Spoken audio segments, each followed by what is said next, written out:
আসলে পার্সোনাল একটু বিষয় শেয়ার করি। আমি না অনেক happy. I am so happy. You believe or not. How?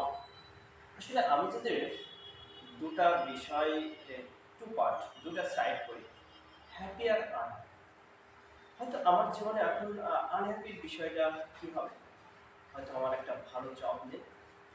হয়তো আমি একটা সাফিসিয়েন্ট যথেষ্ট পরিমাণ টাকা ইনকাম করতে পারি, এটা একটা ঠিক।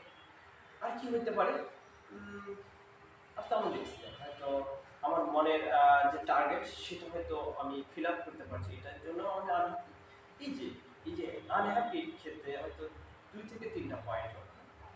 এখন আমি যে হ্যাপি এটা আরেকটা পেজের আরেকটা সাইডে যখন লিখবো তখন দেখেন আমি কত ক্ষেত্রে হ্যাপি। আমি অনেক আগে সাইকেল চালানো শিখেছি। আমি হ্যাপি। আমি পুকুরে সাঁতার কাটতে পারি। এক্ষেত্রেও আমি অনেক হ্যাপি। আসলে বড় বিষয় কি? আমার পিতা-মাতা এলায়, তারা জীবিত আছে। এক্ষেত্রেও আমি হ্যাপি। আমার ভাই-বোন সবাই আছে। এক্ষেত্রেও আমি হ্যাপি।